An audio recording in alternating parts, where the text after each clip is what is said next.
Welcome to another installment of Christmas in Quarantine. It's Christmas Past's impromptu miniseries of indeterminate length. Today is day 19 of these daily episodes. It's all about keeping spirits up during these uncertain times. Speaking of which, I hope that you're staying safe and healthy, that you're practicing all of the common sense guidelines, treating this situation with the seriousness it deserves, and taking your advice only from trained medical professionals. Now, today's installment is another trip back to the cartoon specials of the 1980s. Some popular 80s characters seem ready-made for their own special. Garfield? Sure. The Care Bears? Makes perfect sense. But then we have those characters who, while wildly popular, don't exactly put you in mind to deck the halls. Like, for example, He-Man and She-Ra, who come from another planet after all and spend most of their time doing battle with Skeletor and Hordak. But the 80s gonna 80s, and that means that the world did indeed get He-Man and She-Ra a Christmas special, which aired on Christmas Day in 1985. There's a lot to unpack here, so I recruited my friends Mike Westfall from the Advent Calendar House and Tim Babb from Can't Wait for Christmas to take a little moonwalk down memory lane with me. I'll be back at the end to say goodbye. For now, let's go back to 1985 for some muscle-bound Christmas spirit. So first of all, okay, He-Man, how much a part of your childhoods was it? He-Man, I think, was the first Christmas gift I remember getting when I was 4 years old. So consciously, it's always been there, whether it's in the background or not. On my show, at the very end, there's a sign-off where my dad says that was Christmas 1983. That's a video of us opening presents that Christmas. That Christmas, I got a Skeletor and Castle Grayskull. Oh, wow. I was huge into He-Man. I had so many He-Men. Like, I loved that show. I was all in it to win it. I remember there being a lot of He-Man stuff in my house, but none of it was mine. And it was the kind of thing, I come from a family of five. I come home from school and the cartoon would be on, but I can't really remember who turned it on, like who wanted to watch it or who got the gifts. I think my youngest brother, who's one of a set of twins, got the Castle Grayskull toy. And that's the one that had the microphone. You could talk into it and it would make the funny voice. Oh, you what he had was Snake Mountain. That's Snake where Mountain. Skeletor. Yes. With the microphone. Where it has like the echoing microphone. You didn't even know the treasure you were sitting on. Yeah, I wonder what happened to that. But so, yeah, I just remember He-Man being sort of like there, kind of in the same way that Gem in the Holograms was. Like, you know, you're aware of it. It's in the culture. You probably know someone who has a doll or something, but I can't really remember ever saying like, oh, yeah, I'm super into He-Man. And then remember all the knockoff He-Man toys? There was like Muscle Men. Oh, yeah.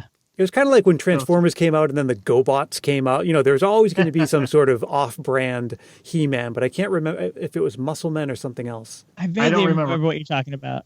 I do remember that they were there. I couldn't name them for you. Okay, so how do we describe He-Man?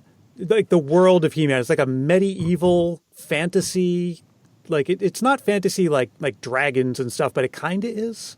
No, and it's got sci-fi elements too because they're on their own planet. Yeah. Yeah. So if Star Wars and Lord of the Rings had a kid and dumbed it down 1,200%. That's about right.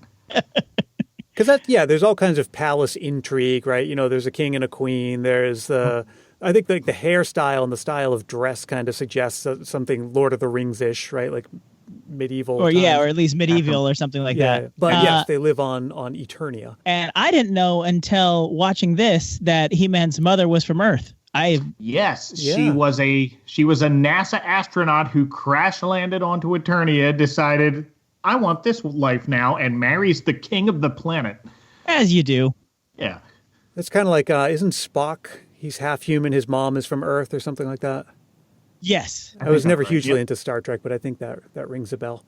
That is 100% correct. So, okay, so this special is, when it comes to 80s cartoon Christmas specials, I almost give it a universal free pass. Like the fact that it has to do with Christmas and the fact that it was produced in the 80s is usually enough for me. This one kind of tested that a little bit, and here's why. Just recently, we did an episode on the Wacky Wall Walkers Christmas special, which did? Oh yeah, which probably I think I liked less than this one, simply because the plot was so thin and it was so cheesy and so WTF. Like, why does this thing even exist? Where this one, you feel like you have a better sense of that. But my main problem, is that it's not really a Christmas special all that much. Like, Christmas does not play a big role in it. Every now and then they'll come back and kind of mention it, or the kids are explaining to Orko how Christmas works. And then at the end, Skeletor gets the Christmas spirit. We're going to get to all of that. But for the most part, it's all just, monsters and robots and fairies and mermaids and stuff like that. And then every now and then they'll just remind you, oh, yeah, by the way, remember, you're watching a Christmas special.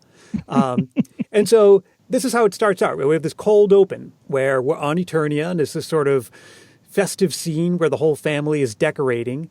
And we find out that the reason that's true is because, the queen is explaining to the king what Christmas is. It's an Earth holiday. But then they said, okay, well, here's what we're going to do. We're going to consolidate Christmas and the kids' birthdays. And we're going to have like one big party, right? Well, they say that later, but that's like eventually what that celebration becomes. Right. It's like Adam and what's She-Ra's name when she's not She-Ra? Adora, yeah. Because you adore her. Well, okay, so the queen says it reminds her of Christmas. Something her husband of over 20 years has never heard her mention before now. If I'm ever stuck on a distant planet and marry its ruler, they're going to find out about Christmas a bit sooner than 20 years later.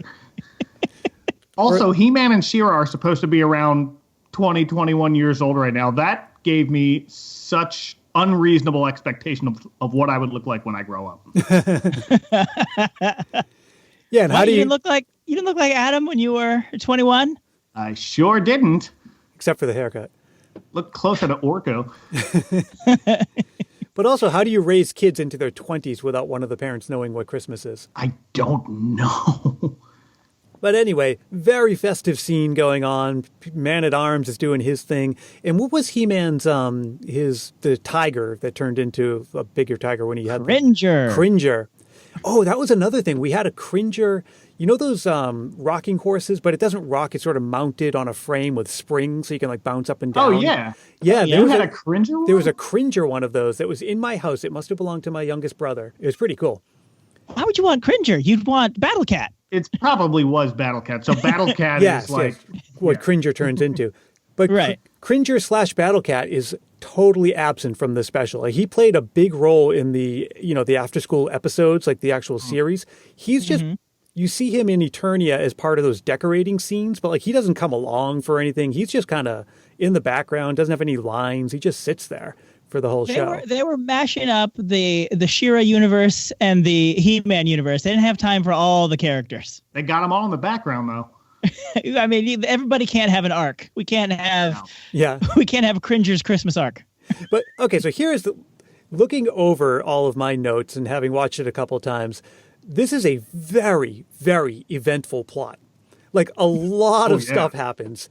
One thing after another. Like, it's just so much stuff happens. And I think it's different from a Charlie Brown or the Wacky Wall Walkers in that this was like a 1 hour special. I mean, it's 44 minutes when you take out the commercials, but this was meant to run over 1 hour.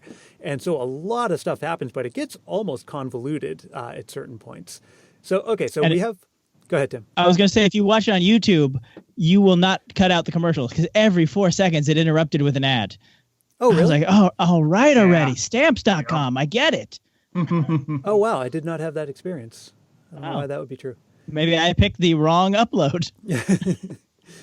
Okay, so we have our fancy little festive decorating party, and then we cut to Adam and Man-at-Arms are working on a sky spy, or whatever it is, to spy on Skeletor. And this is what kicks everything off, right? It's just your classic, like, oopsie, what's this button do, right? And then Orko launches himself into space. And right from there, we go to this title sequence, and the chase is on. So Skeletor sees that this has happened. He chases after the rocket.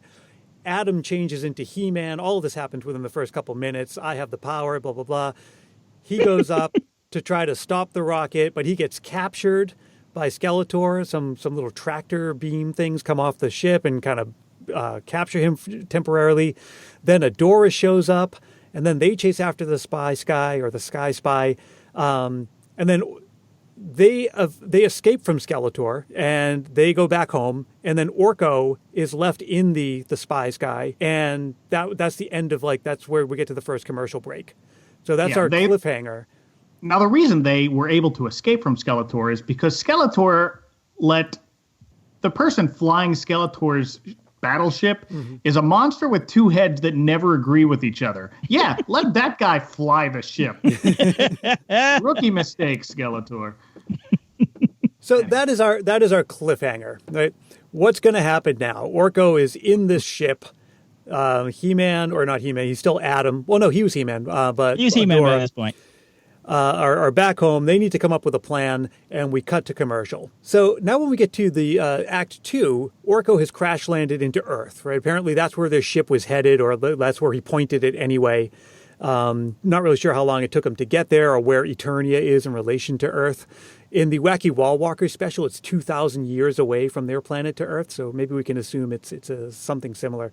But he crash lands and comes across these two children, Miguel and Alicia, who are apparently just walking out in the woods to get a Christmas tree, really far from home. As you do. Yes, I often send my kids to just go get a Christmas tree. I'm like, go into the mountains, high as possible, where avalanches might happen. Just go. Yeah. Figure it out. Bring it. Haul it home by yourself. Exactly. Here's a hatchet. I have some fun trivia. The voice of Miguel is an actor named R.D. Robb, who was also in A Christmas Story. He was Schwartz, who's the kid who issues the triple dog dare. No way. Same kid. Yeah. Wow. Look at you with facts. Yeah, that's the only really fun fact I have. But yeah, when we get to the end and they get back to their parents, the dad looks so much like Horatio Sands from Saturday Night Live. It was just so before its time. What is Horatio Sands doing in this? Okay, so here's basically how this plot is going to play out, right? Orko commandeered this ship by mistake, and then now they have to go get the ship back and get Orko back. So they back home on Eternia, they're trying to figure out a plan. In the meantime, Orko has come across these kids who are lost, and he puts a spell on them to get them out of an avalanche or something. And then back on Eternia, everyone realizes that Orko is missing. They put they piece it all together. So that's what happened. That's why the ship went renegade. And we're cutting back and forth really quickly, right? So now back on Earth, Orko is, he brought the kids to the ship, and they're teaching him all about Christmas. And they actually have a pretty good perspective on Christmas for kids. They're just well, it's about gifts, but it's also about so much more than that, right? Orko seems to be more like a kid in this one. He's I love presents. That's awesome. And they're no, don't get carried away. It's about family, and it's about, spending time with people and celebrating the season. And this is kind of how the plot unfolds for a while. It kind of ping-pongs back and forth like this. Every now and then we'll check in with the kids and Orko, and they're just telling him more stuff about Christmas. But what I like is every time they go to Orko and the kids, as soon as they're about to explain something that would get into Charlie Brown Christmas territory where Linus would start reading from the Bible, that's when they cut away. It's yes. Well, that's what the angels say. What are angels? Well, you see, back on Eternia. I noticed that when too. They cut back to the end, it's and then the three wise men followed the star to Bethlehem. So we, as the audience, don't get any of that except for the last bit. But Yep. Yeah, I totally noticed that too. Yeah, no, I think that was really wise. By contrast, in the Wacky Wall Walkers, that was the whole plot, is these aliens come to Earth and they have to figure out what Christmas is. And there's this kid who's trying to teach them, but he's just it's all about presents. Your parents have to get you whatever you want, that kind of thing. So then at the end, they end up at an orphanage where they hear somebody reading the story of the origins of Christmas, the nativity story. But we hear the first couple lines of that. Then we cut to watching the Wall Walkers hearing it, but we don't hear it. And then at the end, they conclude, oh, now we get it. Christmas is a celebration of something that happened a long time ago. And that's the depth that they go into. And it's sort of technically that's the truth, but it doesn't really give us a lot of information. And I kind of felt like this was the same thing where they were hinting at the stuff, but cutting away just in time to not get overly religious about it. Or even say the word Jesus. Yeah, exactly. Don't do that. Okay, so the team back on Eternia now figures out, okay, if we're going to get the ship back, we need to get a crystal. And the only way that you can do that is to go to that mermaid oracle woman, and Adora is going to go handle it, but she's got to turn into She-Ra first, and then get on her awesome unicorn horse with the rainbow wings and the helmet. And what is that horse's name? I love that horse. I have no idea. Oh, blanking. To the internet. And it has a voice that is like way deeper than a unicorn's voice should be. When it talks, it's like Swiftwind. Swiftwind, yeah. Okay, so She-Ra does her thing, and she gets on her unicorn, and she goes and consults this mermaid named Mermista, who has this like Russian gypsy accent. I will find the crystal for you, She-Ra. Right? Is that pretty much it? Like, okay, so I think so. I remembered it as a French accent, but it's somewhere in Europe. Give the mermaid queen from a distant planet a European accent. Yeah, exactly. So, okay, we need to go get the... She didn't just give him the crystal. Like, she said you had to go to You have to go to the beast monster. Yeah, it's in a palace guarded by the palace of the sea monster or whatever. And then she shows up, goes, oh, I guess nobody's home. And then the beast monster comes out, and she says, literally surprised, the beast monster! It's the name of the place you went! Why are you surprised? What are you doing here? Like, I went to Tim's house. Tim? Yeah, there is a lot of thinking out loud. We've got to get away from that Beastmaster or he's going to get us. So, okay, so they go together, apparently. I mean, they can't go together because She-Ra's on her flying horse and Mermista is a mermaid. So I think, like, Mermista swims over there and She-Ra flies over there. They get there together and She-Ra goes to get the gem. And then all of a sudden the Beastmaster comes out. They say, oh, no, it's the Beastmaster or the Beast Monster. And then Mermista comes out of the water. It's like, okay, I made it. I'm going to distract the Beast Monster while you get the crystal. That's pretty much it, right? Mm-hmm. So then, She-Ra now has the crystal, but there's another problem. Again, very eventful plot, right? Like, you don't get a moment's rest. So They defeat the Beastmaster, and then all of a sudden, a bunch of robots come out of the ground. Monstroids. And this is another one where... off-brand Transformers. Yeah. Oh, I know. Oh, no. Did you notice what they did here? She-Ra kind of made a point to explain that the Monstroids were evil robots that can change shape. The makers of He-Man toys would like you to know that robots that transform are bad. They're not even GoBots. They're no-bots. But they were definitely transforming robots. Yeah. But did they transform like from a anthropomorphic robot to a vehicle, or just like from one kind of robot to another kind of robot? Like one kind of machine to another. I can't really remember. Yeah, no, they just transformed into a different kind of robot. They changed shape is the way that they put it. They didn't really transform one of them into anything. Sort of looked like a vehicle, but the other one, when it flew away, it just looked like it was lying flat on its stomach. Like it still had arms and hands and a face. I'm like, what changed? You just laid down. I'm a hoverboard now. And so, okay, so now we've arrived at our second major cliffhanger, right? That's when the commercial break comes. So, first Orko is left stranded. Second, now it looks like She-Ra is in danger. Cut to commercial. And with these old 80s Christmas specials on YouTube, I always wish that they put in the commercials. Because that is just as much a part of the nostalgia. Because clearly, like, someone just uploaded their VHS copy. So there's going to be that commercial with, like, the kid who goes ice skating and no one wants to skate with him. And then Ronald McDonald comes out of nowhere. I love that. Or remember the one, it was... it might have been for Campbell's Soup, like some snowman comes walking into a house and eats some soup, and then the snowman melts, and then it's a kid. That one was a little later. I want to say late 80s, early 90s, but that sticks with some classic 80s commercials. Oh, yeah. Christmas Merry commercials. Christmas from Payless. Merry Christmas. I don't know if that was only a West Coast thing. We had Payless on the East Coast, but I don't remember that. Oh. See, this is too early for like the ones I really remember, like Fruity Pebbles and Honey Nut Cheerios. They came on later. Those are the Barney, my Pebbles. Oh, I'm hungry. But this was before that, so I'm thinking usually there was like a Toys R Us commercial with like tiny baby Jenny Lewis. Yeah, there was the I don't want to grow up, I'm a Toys R Us kid. And that was it was a cartoon version of that. And like then M&M's, but there was a sleigh. Well, there was also the Hershey Kiss one, the iconic one where the kisses are playing like handbells. Oh, yeah. But I think that might have been like a much later 80s. Yeah, one. that was way later. Okay, well, I guess that was our little theater of the imagination commercial break. But we have to get back to She-Ra. So we come back and we just pick right up where we left off. Like She-Ra has been captured by the Monstroids. And this is another thinking aloud, like we've got to get away from these Monstroids. And probably the most action-packed sequence in the whole special is when She-Ra escapes with her sword and, for no apparent reason other than gratuitous violence, a roundhouse kick.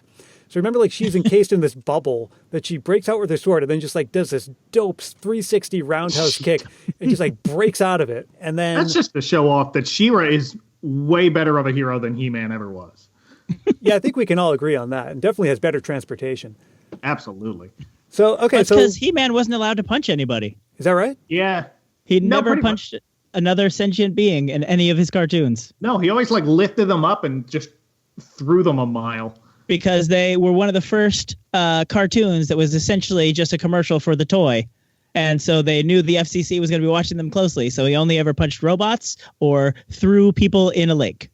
Yeah, there was a lot of throwing here and a lot of just like breaking like restraints put on other characters. Okay, well, anyway.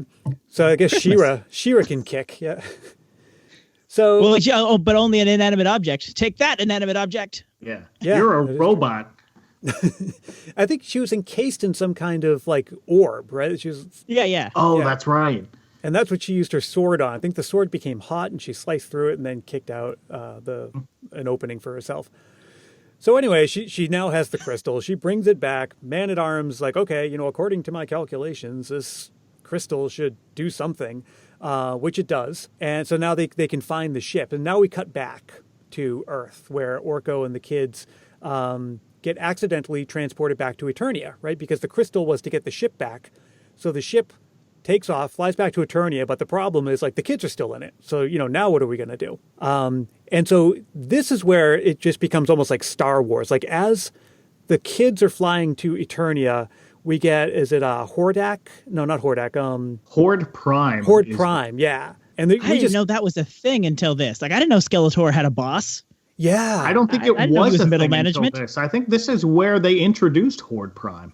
Oh, okay. And so he's not from the comics or anything? He might have been. But we never see him. We only hear his voice. We see this this kind of scene where there's this green glowing stuff in the atmosphere, and we just hear this voice being like, there's a disturbance in the force kind of thing. Awakening. Don't we see his fist at one point, Inspector Gadget style? Do we? Oh, I think so, yeah. But that's it. So anyway, he wants to get those guys, and so he dispatches not only Skeletor but Hordak. And so now Skeletor and Hordak are sort of competing for this while they're trying to keep the kids safe. So, yeah, what happens now? Again, very eventful. This Horde Prime promised a reward to whoever brings back these children who are bringing good cheer to their galaxy. Mm-hmm. And Hordak and Skeletor are competing each other like they're the worst married couple who suddenly found themselves on opposing teams on game night. Oh, what a lovely analogy. So this is when the kids show up on Eternia and the queen is like, oh, hey, we have some kids here. And they're saying like, oh, I think we're going to miss Christmas. And so the queen says, no, here's what we'll do. We'll just make Christmas and the kids' birthdays one big celebration. So you get to celebrate it. And then by the time the ship is fixed, you can get back home. Everything's cool. So they say, okay, that sounds pretty good, right? And so then we cut to this weird montage where they are outside, where there's some pixie who's made it into springtime for them, and this like shirtless dude playing a lute, playing his new Christmas song. And this is like, I think, the one musical number in the whole special where they're singing this brand new Christmas song that they made. And then they remind that pixie person that, oh, no, actually, it's better if it's winter. So then she casts a spell and everything becomes winter. I've seen this special twice in the last 2 days. I could not sing a note of that Christmas song. No, I mean, it is that unmemorable. No, I don't know if it's unmemorable or if my mind is like, delete. Your mind is deleting, and I will not be singing it for you. So I appreciate it. You want to go look it up? Go find the special, y'all. So and this is another thing that happens a lot in this special. Like, one thing's happening just all of a sudden, just someone shows up out of nowhere. This is going to happen a couple times, and this is one of them. Hordak and Katra. So Katra's the pilot of his ship. You know, she's the one, she kind of has like a lizard voice, like every S is a little too S-y. Yeah. So they show up all, you know, out of nowhere, and they capture the kids. And it also captures Orko. So, okay, so now they're kidnapped again. And this is pretty much how the plot unfolds, right? Like they just keep having to go get the kids. But now they don't know where to get them. So they have to go discuss things with another oracle named Peekaboo. And Peekaboo has sort of like, you know, second sight or X-ray vision, can see the unseen, that kind of thing. But while that's happening, the Monstroids intercept Hordak's crew, and they take the kids. Now, I was never clear why they wanted the kids. They want the reward from Horde Prime. Everybody's in for what this like unnamed reward that Horde Prime is going to promise whoever brings them these children. Right. I thought they were going to attack Horde Prime when he came to get the kids. You know I'm what? like, well, then what do you want the kids for? You're right.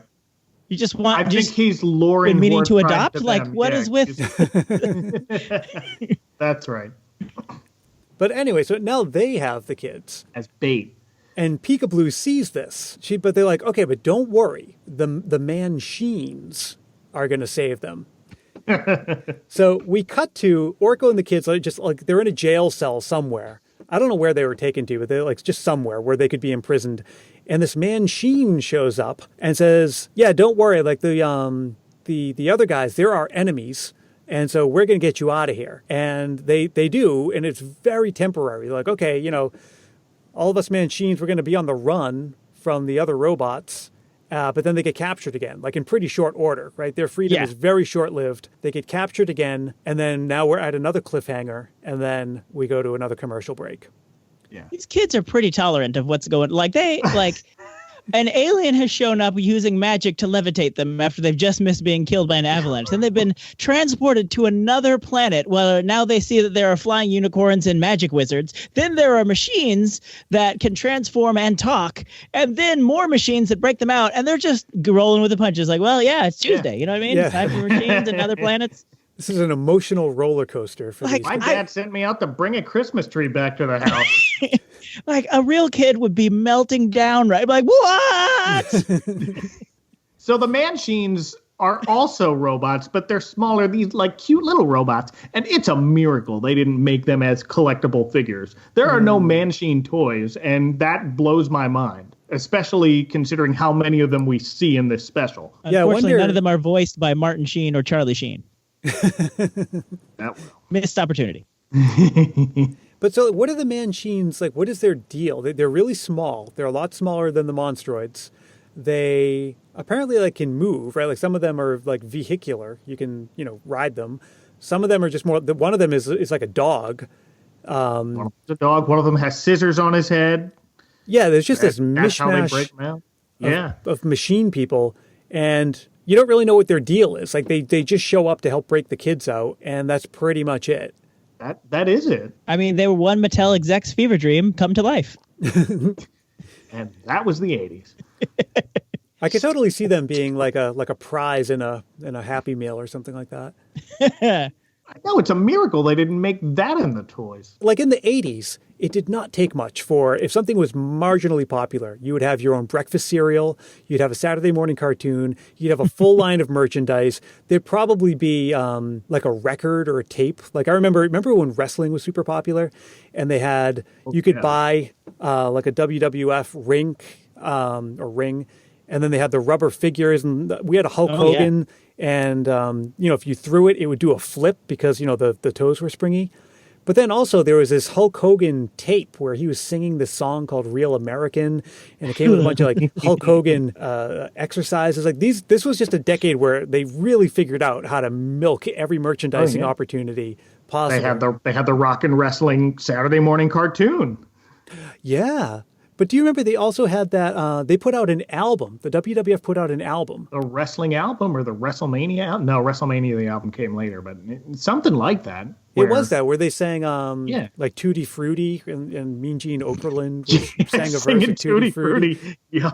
I was definitely not in that scene, so I did not know. This all passed me by. But you were more of a wrestling fan, Mike? I was for a bit, and then again in the 90s, and then recently I've kind of come back in like every year or so. I was supposed to go to WrestleMania this year in Tampa, but that's not happening. Yeah. Ah, the 80s. What do we have now? Just Taylor Swift? Like, there's nothing like it. Just One Direction. There's nothing like it. We don't even have Saturday morning cartoons anymore. Now we have people streaming on YouTube playing video games. And people are going to be nostalgic for that in 20 years. I mean, the kids love it. They put out like whole seasons of cartoons on Netflix now. They actually have a new She-Ra series. And a new He-Man is coming soon. Really good. Better than this, absolutely. Like my kids have watched the new Well, She-Ra. that, spoiler alert for Final Judgments or whatever, that is a low bar. But, I have to say, the quality of animation on this was not bad, at least compared to some of the other ones I saw. Like, the artwork was pretty good. The frame rate was pretty good. It didn't have that really cheesy, quickly thrown together feel to it. It looked like it actually reminded me a lot of the Transformers cartoons, at least in terms like the quality of the backgrounds. This is a studio that was called Filmation, and they did everything in-house. They didn't outsource any animation, so I think that had a lot to do with the quality of it. Okay, so we're almost in the home stretch here, just 2 more acts. The Act 4 is pretty short, so the kids were captured again by the Monstroids, and then all of a sudden, He-Man shows up, and he fights them. And, like you were saying before, Tim, he doesn't really fight them. It's more like they try to capture him, he breaks free, he picks them up and throws them. He's doing a little. Well, because they were robots, he could punch them. But I thought I saw him hoist a couple of them. Well, he definitely threw one and it hit a bunch of other ones and it made like the bowling ball noise, like when you get a strike or whatever. Mm-hmm. Yeah, that is a pretty classic cartoon sound effect.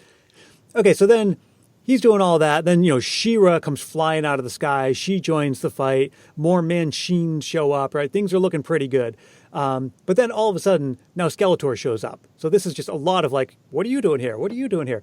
Skeletor shows up. Now he kidnaps the kids. And She-Ra tries to chase after him, but Skeletor traps the horse in some kind of like rock formation so that the horse can't escape. Everyone's trapped. Skeletor makes off with the kids. And that's about it. They crash land. Yes. Is this when they crash land somewhere snowy? Yes, because Skeletor runs off with the kids, and now, again, Hordak shows up out of nowhere and shoots down that's right. their vehicle. So, and all this happens in like 3 minutes, just like people just showing up out of nowhere, like all these plot threads just converging really, really quickly. So then Hordak shoots down Skeletor's ship. Now it's him and the 2 kids and one of the Manchines, who's like a little dog who was trapped with them. Right. Oh, yes. They land in the snow, and this is where the kids finally break down. They're just like, I'm freezing. And Skeletor's like, but you have to come with me. And Alicia just collapses. She's just like, I just can't. She just faints on the ground. And that's when Skeletor starts to have his little transformation where he feels charitable, but he hates the fact that he feels charitable. But he uses a spell and puts jackets on the kids. And then they say, oh, hey, thanks, you're awesome. Like, you're really nice. I am not nice. I am not nice. Don't call me nice. And it's just 5 more minutes of that. It's like, I am not kind. I am not wonderful. So I went on IMDb and I was looking up who does the voices. And, you always try to match, does the face and the name kind of match? And the guy who does He-Man is like this old cowboy movie guy. Is it someone that you were familiar with, Mike? Yeah, just because I've done this on my show before, so I have a whole list of all the voice casts. This is a part of the show that I do. So He-Man is John Irwin. The one thing that I think you might also remember him from, he was the voice of the cat from the 9 Lives cat food commercials. Oh. Morris? You know what I recognized him from? He-Man. In Back to the Future 2, Biff is listening to a baseball game. Mm-hmm. He's the radio announcer of that game. Yes. That old Biff turns on to prove to new Biff that this almanac is legit. And that's when I was like, wow, I really was not a big, like He-Man, like of the things that I was super into as a kid, He-Man has clearly not made the transition to, kept a place in my heart like other things from my childhood, like Star Wars and other things like that. Because I'm like, oh, that's the Back to the Future guy who literally had one line. Like that's what I remember him from, as opposed to this gigantic series that he had for years that I watched religiously. It's pretty amazing how different he sounds when he's Adam versus He-Man. It's like when you turn on the reverb, he really, really sounds a lot more mighty and heroic. Yeah, they did something to his voice where they brought it up a few pitches, so it sounds all distorted. They did it to both He-Man and to She-Ra, which sounds even more. Adora sounds like super squeaky. But with Adam, I think it's more noticeable and more kind of disturbing even. Yeah, a little bit. But the voice of Skeletor and of Man-at-Arms is Alan Oppenheimer, and he was a bunch of voices in the Never-Ending Story, including Falkor, which is my favorite fact out of all of these. And Hordak, now that we're talking about Back to the Future, the voice of Hordak is George Giacenzo, which is Marty's grandfather who hits him with the car. Oh, really? He's an idiot. Parents are probably idiots. That guy. So we end our last act with Skeletor is just like, I'm not nice, and we pretty much cut to commercial. Yeah. So now we come to the dramatic conclusion where we pick up where we left off.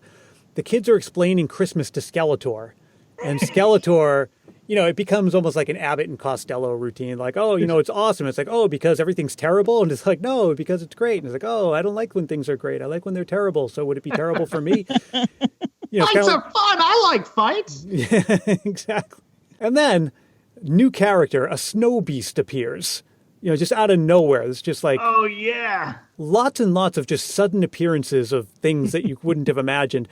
That wasn't even like set up earlier, like, oh, we better watch out for snow beasts. It was just like a snow beast shows up out of nowhere, and Skeletor protects the kids from the snow beast, and that makes the kids like Skeletor even more. They think he's super nice. Mm-hmm. Everything's starting to look like, I don't know, maybe Skeletor is going to be cool after all.